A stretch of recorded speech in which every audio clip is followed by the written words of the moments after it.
Precioso. João 12, 1 a 11. O tema dessa mensagem é a adoração. Na Bíblia Almeida, Revista e Atualizada, os estudiosos escreveram Jesus ungido por Maria em Betânia. Faz jus ao conteúdo da passagem, que também se acha em Mateus 26, 6 a 13, Marcos 14, 3 a 9. Então nós vamos ler a partir do versículo 1. João 12, a partir do versículo 1.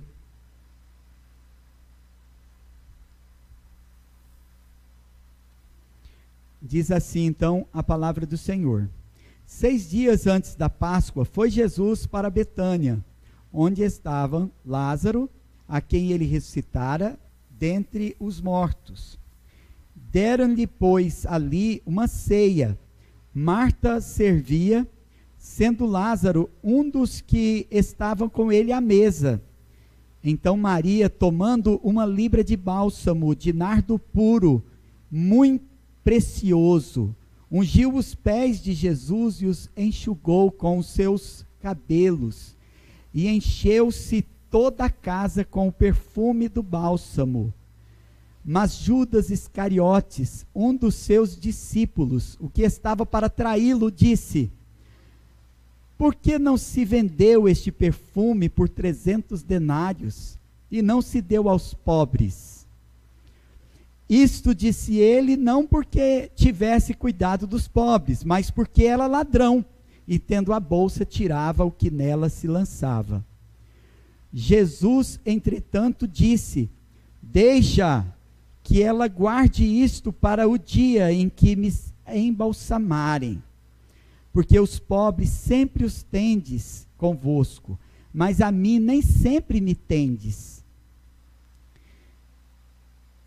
Versículo 9, o plano para tirar a vida de Lázaro, a palavra de Deus diz: soube numerosa multidão dos judeus que Jesus estava ali, e lá foram por causa dele. Quer dizer, lá foram não só por causa dele, mas também para verem Lázaro, a quem ele ressuscitara dentre os mortos. Mas os principais sacerdotes resolveram matar Lázaro também, porque muitos dos judeus, por causa dele, voltavam crendo em Jesus. Amém. Vamos orar mais uma vez, irmãos. Senhor Deus e Pai, Deus Todo-Poderoso, fala, Senhor, a Tua palavra aos nossos corações e nos ensine. Nos conceda, Senhor Deus, a graça de crer e, crendo no Teu nome, sermos alcançados por tão grande salvação e nos tornarmos, ó Pai, semelhante àqueles que primeiro receberam o Evangelho e deram esse testemunho, que coube a João registrá-los e nos dar, inspirado pelo Espírito Santo, para falar a palavra de Deus profundamente aos nossos corações e moldar nossa vida, nosso caráter, transformar nosso relacionamento com Deus e uns com os outros. Continua, Senhor Deus, falando a Tua palavra aos nossos corações, como já falaste, pela leitura da Sagrada Escritura, nos dando, ó Deus, a luz e o entendimento dela, para louvor da Tua glória, em nome do Teu Filho, Jesus Cristo. Amém. Amém.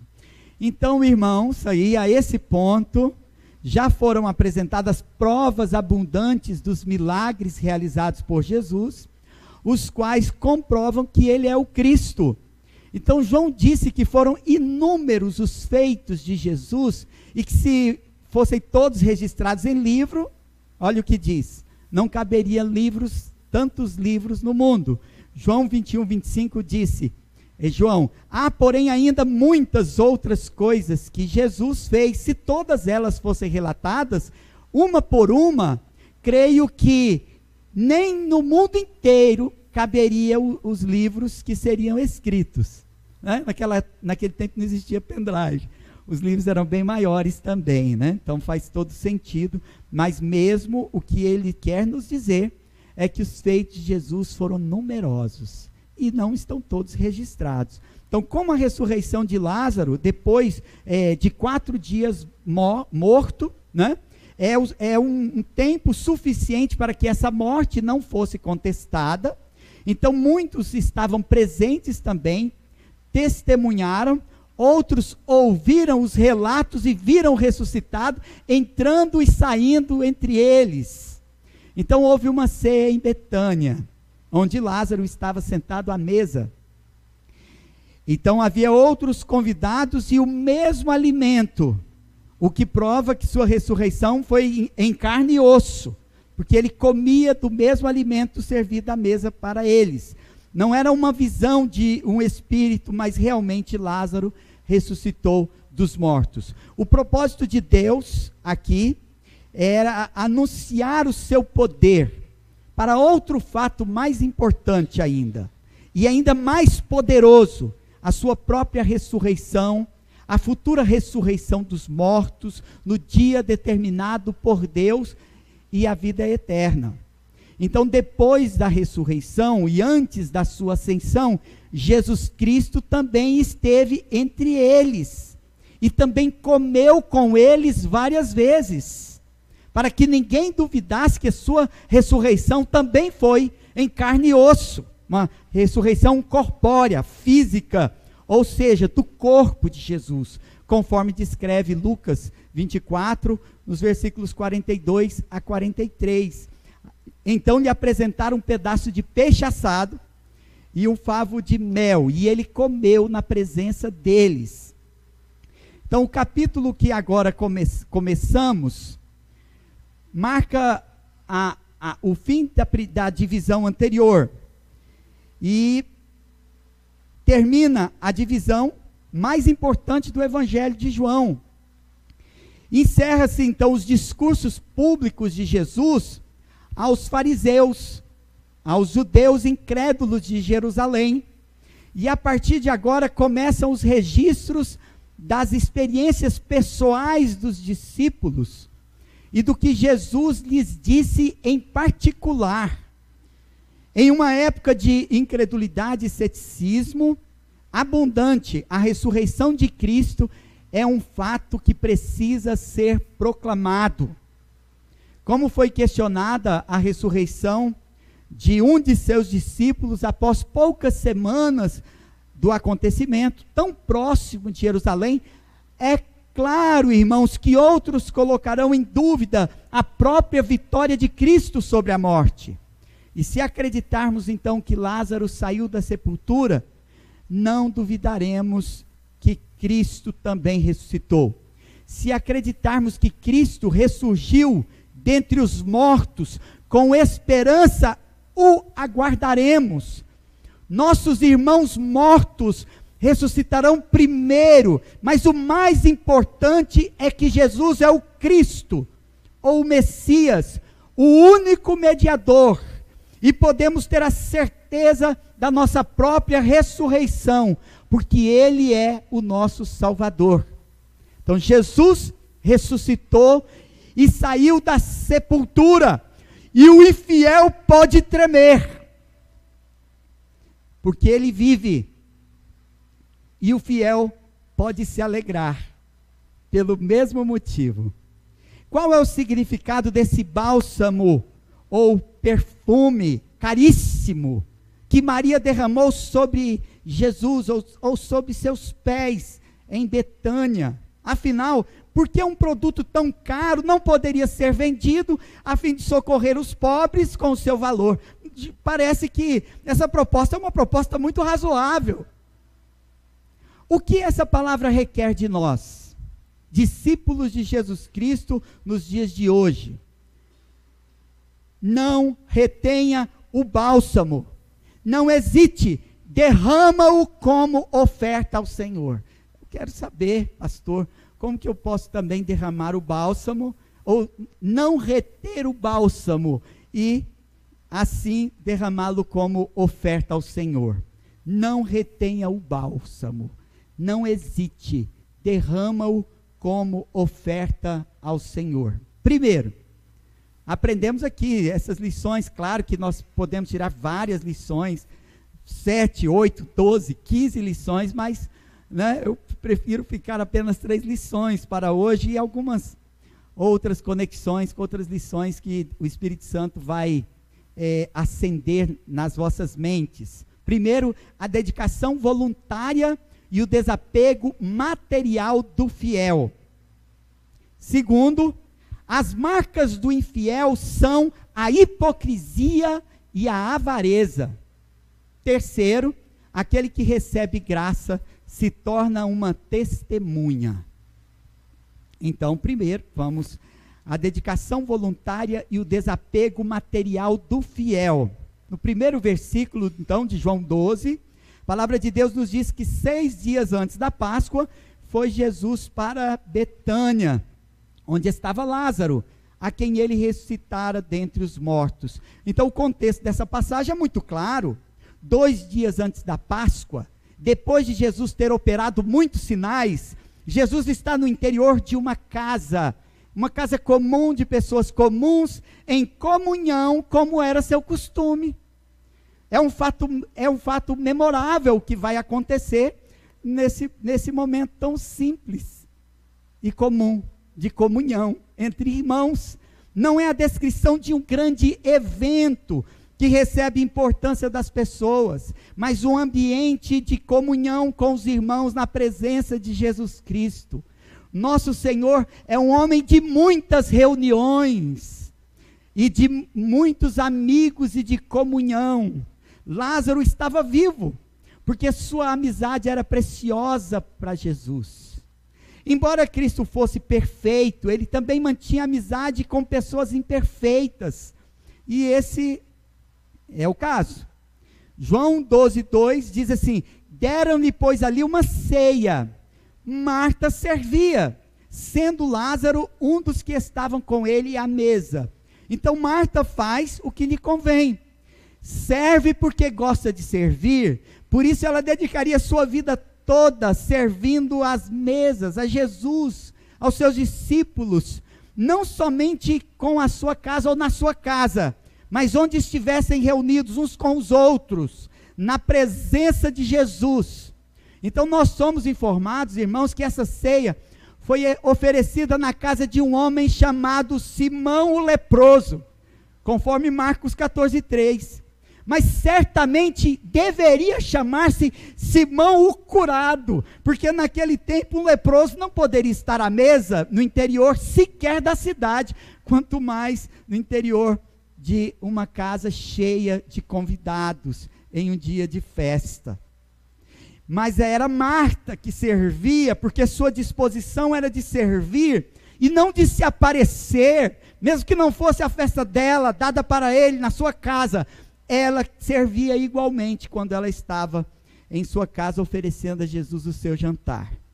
Quem não tiver a presunção de ser melhor do que os outros, vai sempre encontrar um ambiente fraternal, de serviço, de convivência, de festa, de exercício de amor e de comunhão com ele à mesa. João 12:3 diz que então Maria, tomando uma libra de bálsamo de nardo puro, muito precioso, ungiu os pés de Jesus e os enxugou com os seus cabelos, e encheu-se toda a casa com o perfume do bálsamo. Maria se entrega à adoração, ela se lança aos pés do Senhor Jesus, ofertando ao Senhor uma rara e cara essência perfumada. Talvez isso não te assombre muito, você tem que pensar num perfume muito caro, para imaginar essa situação aqui, mas nessa época, esse produto era um produto muito precioso. Nesse ambiente cheio de pessoas com o coração cheio de arrogância, de inveja, para criticar, Jesus está recebendo de cada um o que eles têm de melhor. O melhor amigo, os melhores serviços e os mais caros produtos. Irmãos, só nos dias de hoje que os crentes oferecem para Deus só o que sobra. O que sobra do seu tempo, o que sobra do seu tempo com outras amizades, o que sobra dos seus recursos. É só nos tempos de hoje que tudo é feito assim, né? Como diz a expressão bem paulista, meia boca para Jesus. Era um perfume tão poderoso, e ela liberou esse perfume num ato tão liberal e profusamente, ela o derramou, que ela provou que deu todo o perfume, que quebrou o frasco. Encheu-se toda a casa do perfume do bálsamo. Porque quando o ato é de coração, ultrapassa qualquer medida.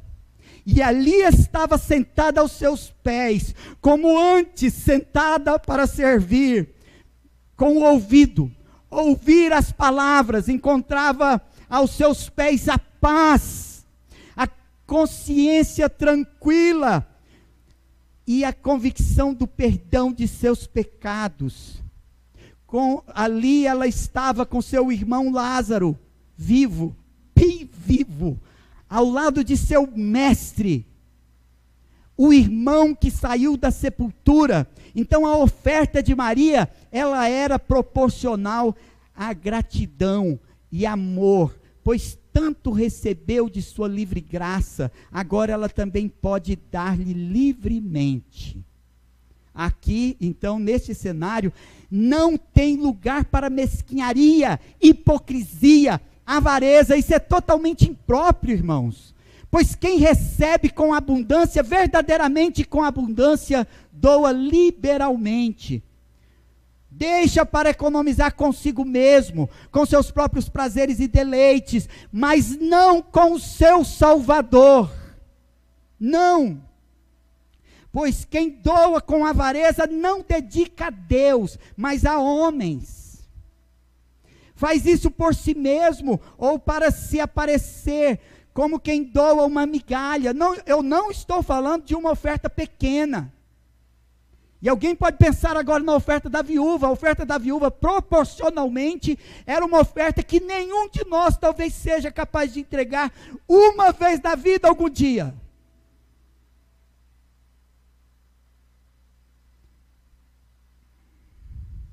Mas existe tanta gente que oferta ou dizima de uma forma tão mesquinha, apenas para ser nomeado entre os dizimistas e os benfeitores. Ela não tinha nenhuma dessas preocupações em seu coração.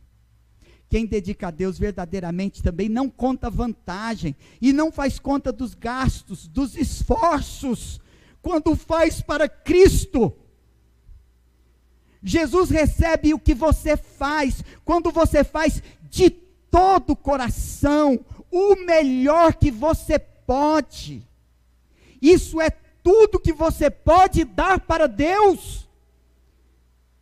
Jesus recebe quando você faz o melhor que você pode, com o melhor das suas motivações. Então esse tipo de crítica, que faz contas e mede esforços, é movido pela inveja. Não está se importando com onde poderia ser investido. Não tem importância para essas pessoas o pobre. Como Judas, a palavra de Deus nos mostra que ele sentia coceiras, era para pôr as mãos no dinheiro, e ele fazia isso em nome do cuidado dos pobres. São muitos que amam mais ao dinheiro do que a Deus. E assim eles não podem servir ao Senhor, porque eles só pensam em si mesmo. Mas quem faz algo, se doa, não se desanima com os críticos. Os críticos de Maria, eles não estavam olhando para o que ela estava ofertando, mas para quem ela está ofertando. Pois se fosse para os pobres, não tinha nenhum problema. A gente diz que a gente oferta para Deus, mas a gente diz também, se fosse para os pobres não tinha problema, mas eu vou doar para a reforma da casa do pastor, eu vou doar para sustentar o pastor. Faz contas com mesquinharia. Se fosse para os pobres,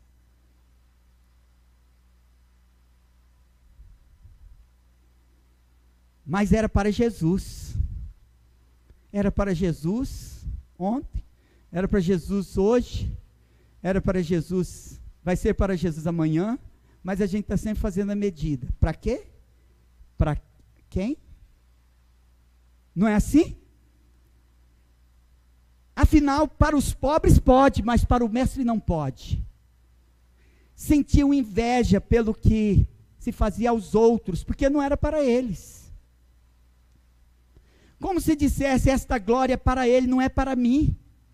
Então Maria fez o seu melhor sacrificialmente, e doou primeiro a sua vida por inteiro. Por isso, no seu coração não tem lugar para avareza. Pois o que você pode entregar para Deus? O que você pode dar para Deus que não precisa de nada? Que tudo pertence a Ele. Se Deus é generoso contigo, por que você é avarento com Ele? Jesus não está olhando para quanto você doa, e nem eu estou fazendo um sermão para pedir dinheiro no final. Se você estiver pensando nisso, eu falo como Paulo disse a um homem que pensava que ele queria o dinheiro dele: que o seu dinheiro seja para ti mesmo, para a sua destruição. Como você pode pensar que pode comprar o dom de Deus com o seu dinheiro? Se Deus é generoso, e Ele é abundante em dar, Jesus não está olhando para quanto você doa, mas Ele está medindo o seu coração. O que está por trás de tanta avareza? Segunda lição que nós tiramos: as marcas do infiel são hipocrisia e avareza. Então no versículo 4 diz assim: mas Judas Iscariotes, um dos seus discípulos, o que estava para traí-lo, disse: por que não se vendeu este perfume por 300 denários e não se deu aos pobres? Olha ele aí, ó. Entre alguns presentes que criticava a conduta de Maria, estava Judas Iscariotes, culpando-a de extravagância e desperdício. E olha, irmãos, percebam o discurso dele. Ele mostra-se tão piedoso, zeloso do recato e da cautela com os gastos, matematicamente cuidadoso, engajado na sua causa, consciente causa dos pobres. Afinou o discurso, não é? E afinou um discurso de cuidado dos pobres, aquele que metia a mão na bolsa, que não tinha interesse em ajudar os pobres, mas roubar o dinheiro. Gostava de administrar o dinheiro dos outros, mas o seu coração era infiel. E veja no verso 6, se não é isto mesmo. Isto disse ele, não porque tivesse cuidado dos pobres, mas porque era ladrão, e tendo a bolsa, tirava o que nela se lançava. Então Judas disse que deveria ser dado aos pobres o que foi ofertado ao Senhor naquele dia. Mas todos nós sabemos que Judas não era um discípulo leal. Olha o que está dizendo: como vamos gastar com o mestre se podemos usar esse valor para a causa dos pobres? Ora, sua avareza e hipocrisia vêm acompanhado de traição.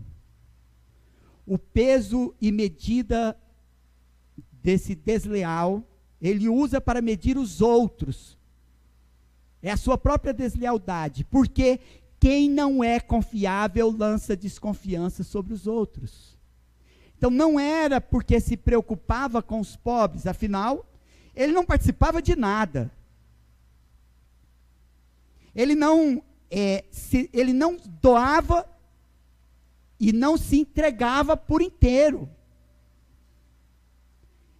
Ele estava sempre onde ele pudesse tirar vantagem para si. Ele não tinha cuidado dos pobres. Então, quando se trata de honrar os outros, o hipócrita fica desanimado.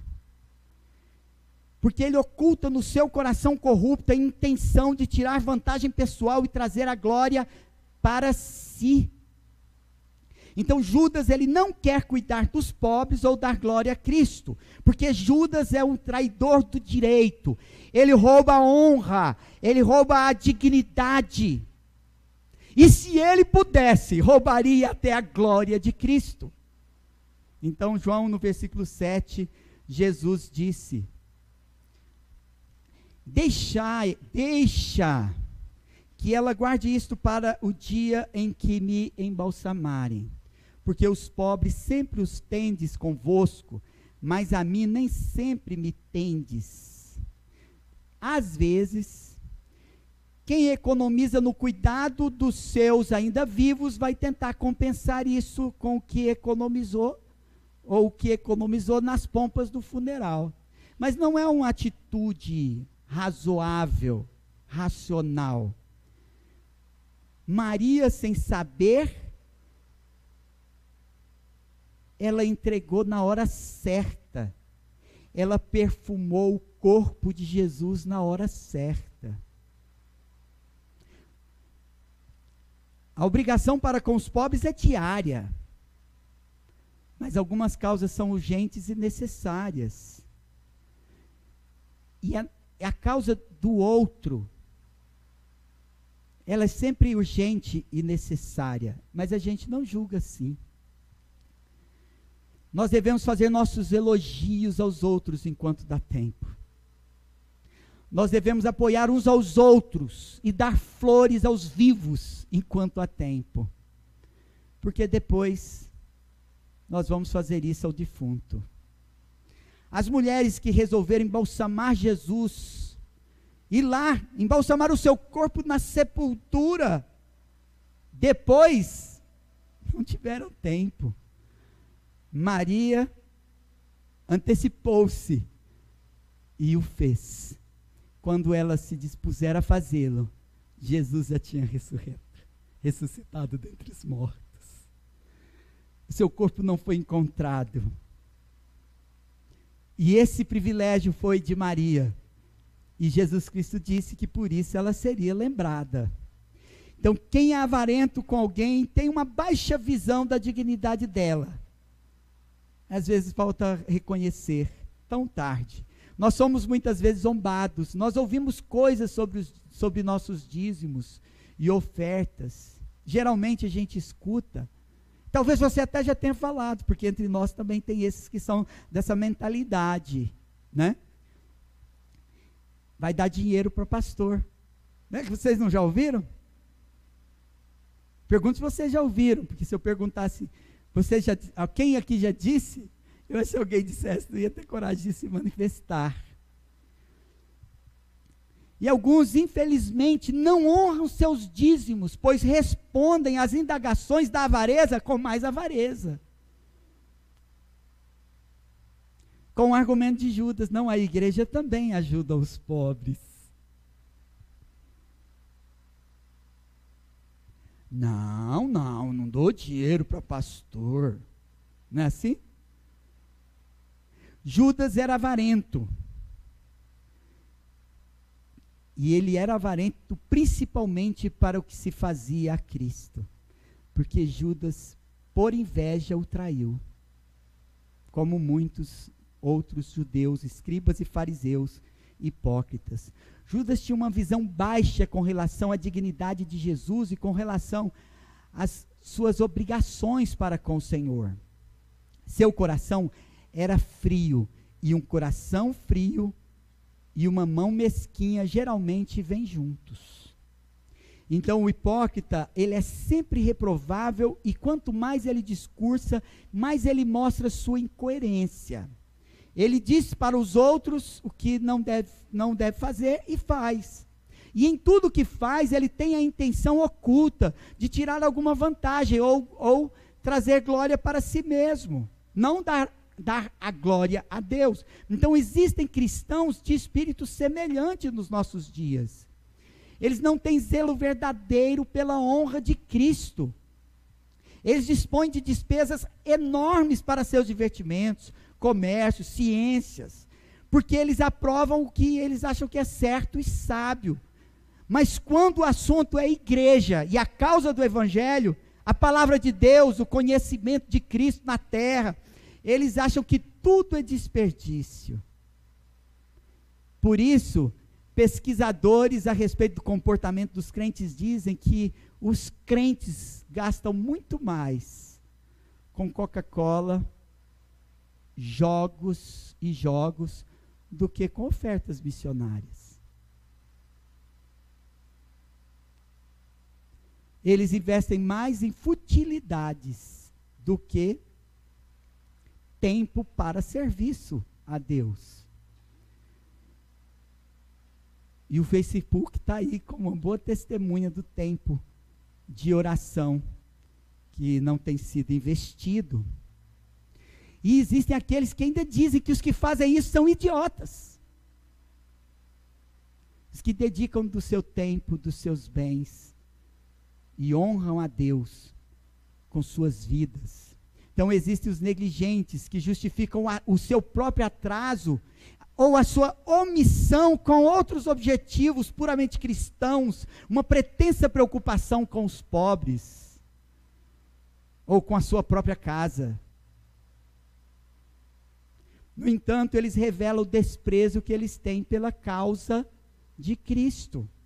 Eles só usam os pobres como desculpa. Eles estão preocupados unicamente com o seu bem-estar. Na verdade, inutilmente, eles dariam algo para Deus. Inutilmente. Se eles não dessem primeiramente, de verdade, os seus corações a Cristo, a sua oferta não é recebida, não é mesmo para Deus. Pois qualquer causa que os homens põem o coração também não falta recursos, porque o que nós encontramos é o cuidado com o objeto amado. Nós investimos também naquilo que nós acreditamos. Então, toda falta de recurso para a obra de Deus se explica pela falta de fé e pela hipocrisia. Então, qualquer causa que os homens põem o coração, não falta recursos.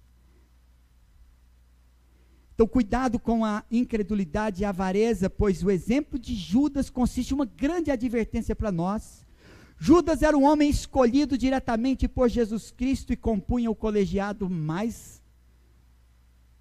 nobre da história da igreja, colegiado apostólico, grupo dos 12, seguidor do Senhor Jesus Cristo por 3 anos.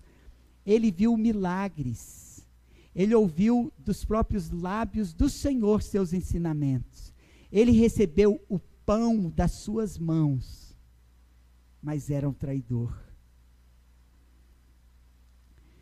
Por causa da dureza do seu coração, avarento e hipócrita. Então esse mal arruinou alguém que se aqueceu sob o sol pleno, tão perto do Salvador, tão longe da salvação, desfrutou de privilégios, ouviu o próprio Cristo. Então nós devemos considerar essas advertências, né, a nós também. Também na palavra de Deus, em 1 Coríntios 10, 12, aquele, pois, que pensa estar em pé, veja que não caia. Então eu oro para que sua fé seja real, genuína, sincera, não apenas uma expressão temporária, pelo seu amor pelo mundo. Então, além de sua dedicação voluntária e desapego material, o verdadeiro fiel, o contrário do falso, que é hipócrita, avarento, o verdadeiro fiel é aquele que recebe graça e se torna uma testemunha. O nosso terceiro e último ponto. Então, o verso 9 diz que soube numerosa multidão, João 12, 9, soube numerosa multidão dos judeus que Jesus estava ali. E lá foram, não só por causa dele, mas também para verem Lázaro, a quem ele ressuscitara dentre os mortos. Mas os principais sacerdotes resolveram matar também Lázaro, porque muitos dos judeus, por causa dele, voltavam crendo em Jesus. Então a incredulidade aqui aparece entre os judeus descritos nessa passagem, principalmente entre os sacerdotes que tinham a intenção de matar a Lázaro. E por que eles tinham a intenção de matar a Lázaro? Porque Lázaro era uma testemunha da verdade, e essa verdade era a verdade do messianismo de Jesus, e eles não tinham interesse nessa verdade, a quem eles não poderiam responder nem contestar, senão sufocar o testemunho da verdade. Nada melhor do que, para acabar o testemunho da verdade, matem todos os que falam a verdade. Então essa lógica opera no mundo até os dias de hoje. Lázaro era uma testemunha da verdade, então ele tinha que morrer, confirmando o que a palavra do Senhor diz. E também em Lucas 16, 31, se não ouvem Moisés e os profetas, tampouco se deixarão persuadir, ainda que ressuscite alguém dentre os mortos. Então a palavra de Deus não diz que eles não creram, mas disse que eles não se deixaram persuadir, mesmo diante da ressurreição de um morto. A admirável incredulidade deles prova que eles desprezavam igualmente todas as Escrituras.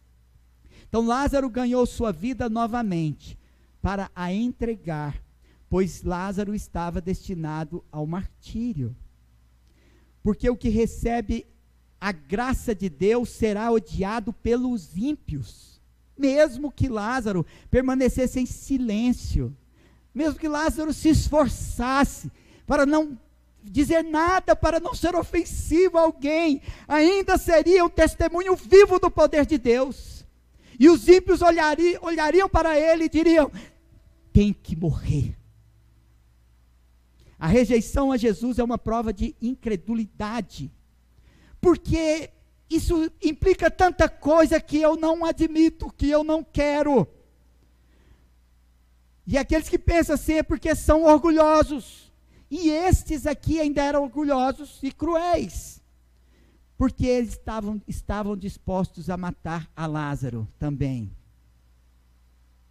a fim de que mais ninguém reconhecesse o poder de Jesus manifesto na vida dele. Olha, a isto estão sujeitos também todos os que receberem a Cristo e se tornarem testemunhas, também estão sujeitos a esse perigo que Lázaro corria nesses dias. Você que se torna testemunha do fato da graça maravilhosa, você que foi alcançado pela graça mesmo em silêncio, você ainda vai causar impacto, ainda que não dê um testemunho verbal. A pessoa alcançada pela graça, ela se torna uma testemunha incômoda, porque ela fala da salvação que ela recebeu àqueles que estão perdidos no mundo, eles não têm para onde ir, eles não têm essa segurança, e infelizmente, aquele que não tem bens materiais tem inveja, mas aqueles que também não possuem bens espirituais também se tornam invejosos. Eu não sei por que às vezes a gente está preocupado com outras coisas. A gente que pega o caminho da fé em busca de emprego, outros da realização de sonhos. Tem gente que pede vida, saúde. Tem quem peça até a ressurreição dos mortos antes do tempo determinado por Deus. Mas o mais importante é examinar o que nós estamos fazendo com o que nós temos recebido. Afinal, o que Deus tem a ver com a nossa vida é o quanto nós temos dedicado a nossa vida à verdade, o quanto nós aplicamos a nossa vida a Ele. São os infiéis que buscam o seu próprio interesse, que buscam tirar o máximo de vantagem de alguma religião. Essa é melhor para mim, essa também é melhor para mim, essa me permite mais, essa me promete mais. Irmãos, não é o que nós recebemos, mas o que nós podemos fazer diante da verdade que Ele é o nosso Senhor, é nos entregarmos como seus servos. Neste mundo tudo pertence a Deus, tudo pertence a Deus e deve ser administrado ou desfrutado para o louvor da glória de Deus. Nós somos dele. ou nós nos entregamos a Ele, e dizemos, digamos assim, Senhor, eu sou teu, salva-me, ou nós estamos perdidos, porque ainda assim, mesmo que nós o rejeitarmos, nós ainda continuaremos sendo dele. Nós somos dele. Tudo pertence a Deus e é para o louvor da sua glória. Até no que se perde, o nome de Deus é glorificado pela sua justiça. Tudo que podemos lhe oferecer, temos recebido também das suas mãos generosas. Por isso que nós também liberalmente oferecemos tudo a Deus. Não vale a pena existir. Não vale a pena existir se não for para a glória de Deus. Não vale a pena a vida se não for para servir a Deus e aos nossos irmãos, em comunhão com eles e com Ele, amando aquele que nos amou e amando a todos quantos Ele amou. Então, caminhando para a conclusão, o bálsamo precioso é a nossa adoração, ela é mais do que oferecer-lhe uma canção, uma doação, uma oferta, seja o que você pode imaginar com que você possa adorar a Deus. É muito mais, muito mais. É a entrega da própria vida e do coração. Porque se você não entregar a sua própria vida e o seu coração, você não vai poder fazer nada para Deus. Não retenha o bálsamo, não hesite em derrama-o como oferta ao Senhor. Então a dedicação voluntária e o desapego material do fiel, nós vimos. A segunda lição, as marcas do infiel são a hipocrisia e a avareza, e a advertência nós recebemos. Terceiro, aquele que recebe graça se torna uma testemunha. Então, uma vida para a glória de Deus inspira muitas outras vidas viver para a glória de Deus. Por isso que Marcos registra, Marcos 14, 8 a 9, ela fez o que pôde. Está escrito aí na sua Bíblia, Marcos 14, 8. Ela fez o que pôde. Você está fazendo o que você pode? Ela fez o que pôde. Antecipou-se a ungir-me para a sepultura. Em verdade vos digo, onde for pregado em todo o mundo o evangelho, será também contado o que ela fez para a memória sua. Então hoje aqui, mais uma vez, cumpre-se essa profecia. Ela fez o que pôde para a glória de Cristo. E o Senhor honrou a memória deste fato. O avarento não faz nada, senão para si mesmo. E qual a consequência disso? Ele será esquecido. Daqui 100 anos, os seus bens, para quem serão? Outro habitará em sua própria casa, e não lembrará sequer o seu nome. Mas esta mulher que ungiu o corpo do Senhor, que fez o que pôde, tem um memorial na Sagrada Escritura, no Evangelho. Enquanto esse Evangelho for pregado, isso será lembrado para a memória dela. E tem tanta gente, e ela não fez pensando nisso, ela não tinha essa intenção, ela não negociou isso, ela não fez voto para isso, ela recebeu isso da graça de Deus, porque liberalmente ela entregou e entregou-se a Cristo, o bálsamo precioso. Irmãos, o título aqui é certo, porque o que essa mulher antecipou a fazer, a perfumar o corpo do Senhor para a sepultura, é uma genuína adoração. E o que você faz para a glória de Deus com o coração puro, sem se importar com as críticas, sem se importar com o que você vai receber em troca, mas faz com generosidade, não será esquecido por Deus e será um legado para as gerações futuras. O bálsamo que Abraão entregou, pensa, ela fez o que pôde. Agora pensa comigo, O bálsamo que Abraão entregou foi o seu filho, o filho da promessa, Isaque.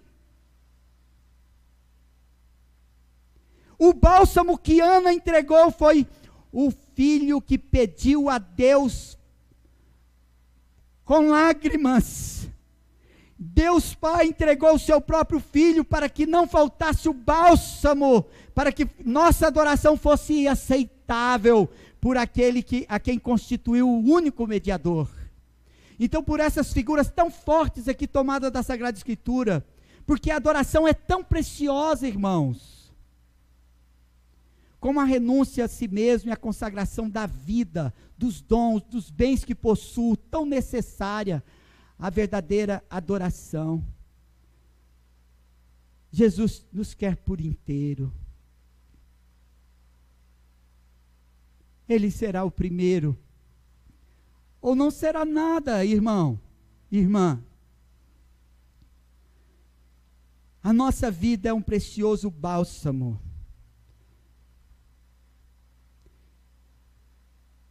Não retenha o bálsamo e não hesite em derramá-lo como oferta ao Senhor. Quem retém o bálsamo, quem hesitar derramar, por negligência ou avareza, perderá tudo o que retém. Por isso que Paulo disse que quem entregar sua vida, a ganha. Porque a hipocrisia, ela não usufrui de nada eternamente.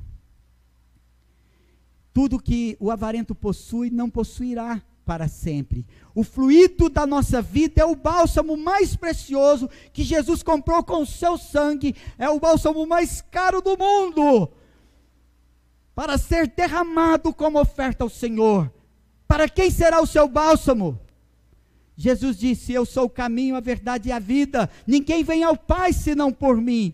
Então o homem servirá ao seu próprio ego, aos ídolos, será servo da sua própria ganância, e adorará a Mamon, ou se arrependerá de seus pecados, de sua hipocrisia, de sua avareza, que é idolatria, segundo Colossenses 3:5, e se converterá à verdadeira adoração. Então hoje, arrependa-se da sua incredulidade, hipocrisia, avareza, venha a Cristo, para que seja salvo por Ele. Oremos. Senhor Deus e Pai, Deus Todo-Poderoso, que estejamos aqui, Senhor, prontos para derramar nossa vida para o Teu louvor. Nós sabemos, ó Deus, que o Senhor é dono de tudo e nós somos Teu, e essa é a razão da nossa existência, porque somos do Senhor, viveremos para o Senhor, quer morramos ou vivamos. Se morremos, morremos para Ti, se vivemos, vivemos para Ti, porque somos do Senhor. Louvado seja o Teu santo nome, em nome do Teu Filho Jesus Cristo.